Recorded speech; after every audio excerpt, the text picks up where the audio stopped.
Bismillahirrahmanirrahim. Assalamualaikum warahmatullahi wabarakatuh. Alhamdulillahirabbil alamin. Wabihi nasta'in ala umuri dunya waddin wa ala alihi washabihi ajma'in. Amma ba'du. Puji syukur atas kehadirat Allah Subhanahu wa taala yang telah memberikan kita rahmat taufik hidayahnya sehingga kita dapat melakukan kegiatan ataupun ujian tengah semester pada kesempatan hari ini tanpa halangan suatu apapun.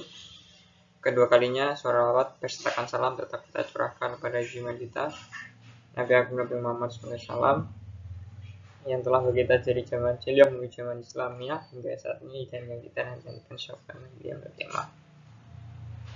Selanjutnya saya Fauzan Mahmudi dengan NIM 4031900004 dari jurusan Manajemen Zakat dan Wakaf semester 6 akan sedikit menjelaskan tentang fleksibilitas pemaknaan wakaf tunai di Indonesia, studi terhadap lembaga filantropi dan lembaga keuangan.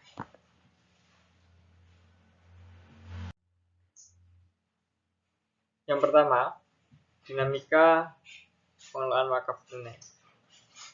Di Indonesia kajian wakaf tunai juga cukup mendapat perhatian para peneliti. Salah satunya Ivan Abu Bakar dari CRSC UIN Jakarta. Dalam artikelnya, ia menelaah beberapa konsep dasar dalam fikih Islam yang dijadikan argumen para ulama untuk mempraktikkan wakaf tunai, yaitu konsep maslahah atau public benefit dan ta'amul atau proper custom. Yang kedua, aspek perundang-undangan dan pandangan keagamaan. Tradisi wakaf sudah berlangsung ratusan tahun dan bahkan ribuan tahun lamanya. Dan penggunaan istilah yang berbeda-beda. Hampir semua tradisi agama-agama memiliki konsep wakaf. Dan hal itu sudah dipraktikkan sepanjang peradaban manusia. Di kalangan muslim sendiri, wakaf telah mentradisi begitu kuat MUI sendiri baru mengeluarkan fatwa tentang wakaf tunai pada tahun 2002. Dan hal itu kemudian diikuti dengan lahirnya Undang-Undang Wakaf pada tahun 2004. Yang ketiga, dari lahan dan bangunan ke uang tunai. Orang-orang kaya identik dengan kepemilikan banyak lahan dari dulu hingga kini. Di pedesaan hampir sulit untuk ditemukan praktik wakaf tunai. Pasalnya, praktik wakaf lahan atau bangunan masih sangat mungkin dilakukan. Biasanya wakaf lahan dilakukan oleh seseorang ketika mengawali pendirian bangunan tempat ibadah, bangunan lembaga pendidikan seperti pesantren atau madrasah dan sebagainya. Keterbatasan masyarakat di perkotaan untuk menguasai lahan luas demi kepentingan sosial adalah sisi lain yang boleh jadi menstimulasi perkembangan atau inovasi dalam praktik wakaf. Praktik wakaf tunai merupakan salah satu bentuk inovasi masyarakat perkotaan. Yang keempat, perkembangan wakaf tunai. Secara historis disebutkan bahwa pada abad ke-16 dan 17 perdebatan di kalangan para ulama tentang wakaf uang untuk kepentingan sosial sudah terjadi. Pada masa kekhalifahan Turki Utsmani, wakaf tunai sudah dipraktikkan secara luas dalam masyarakat muslim dan praktik ini didukung pula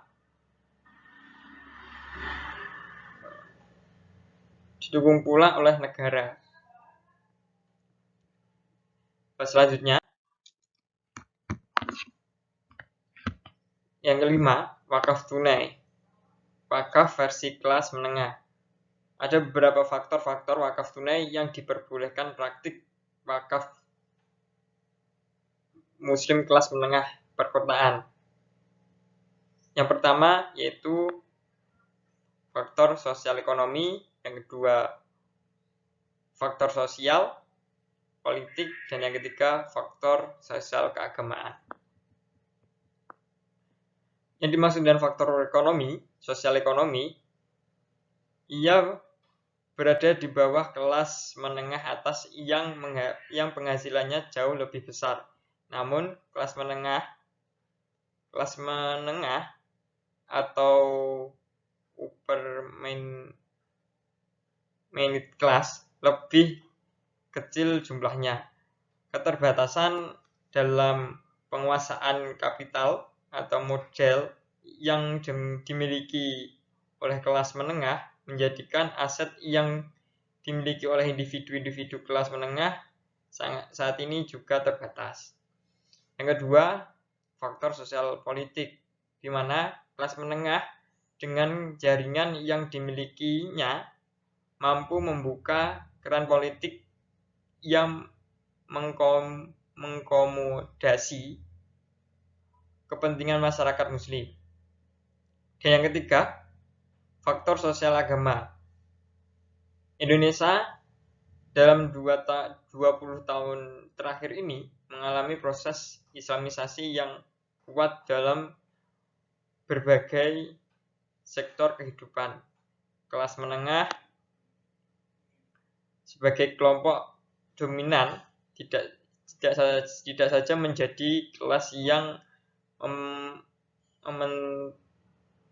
menentukan bentuk dan karakteristik sosial politik masyarakat Indonesia, tapi juga membentuk ekspresi-ekspresi sosial, budaya, dan politik Islam.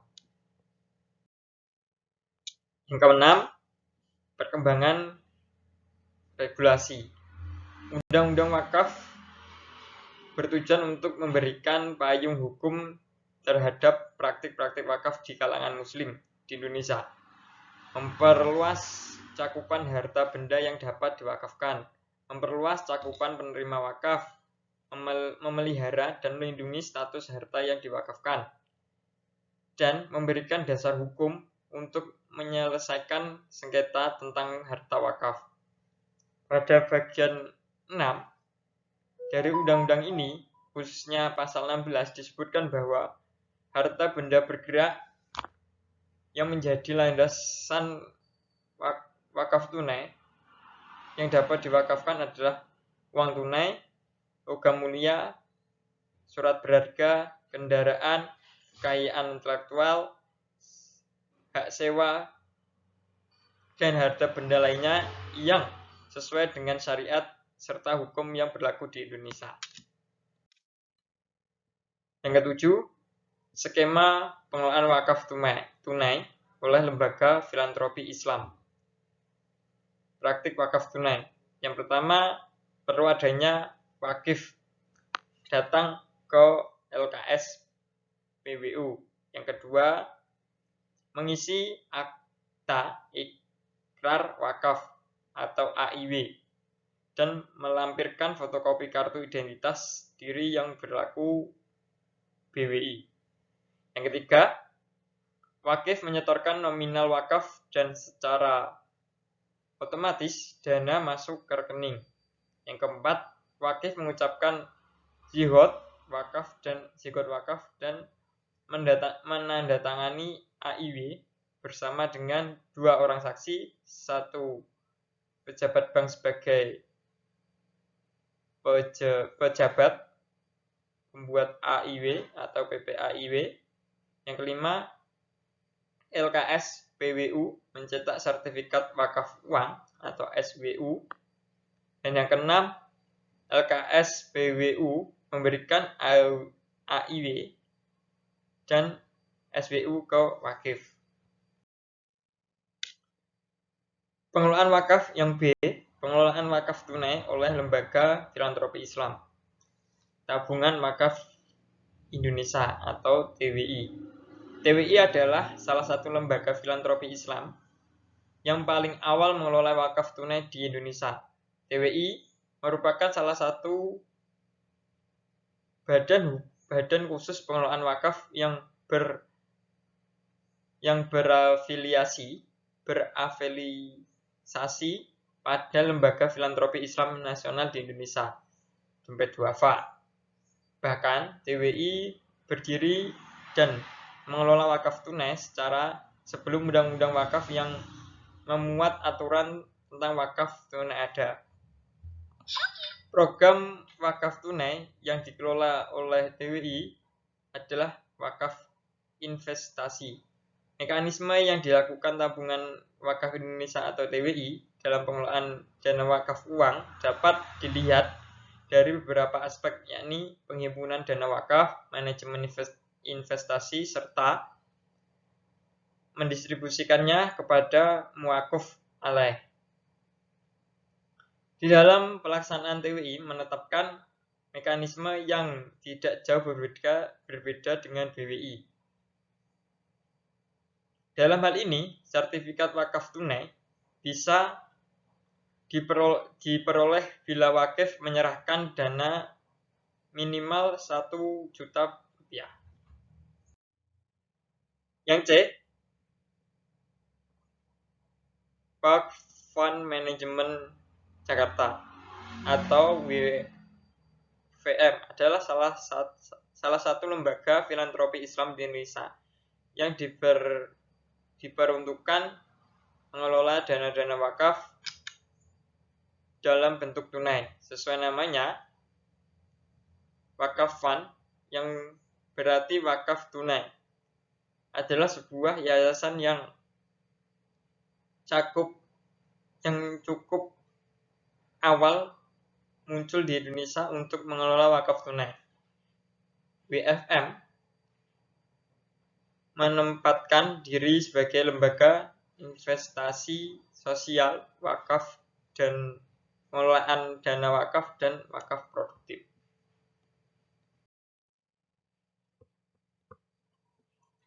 Wakaf tunai dan Ormas Islam Indonesia. Yang pertama, Muhammadiyah. Muhammadiyah sendiri melalui Majelis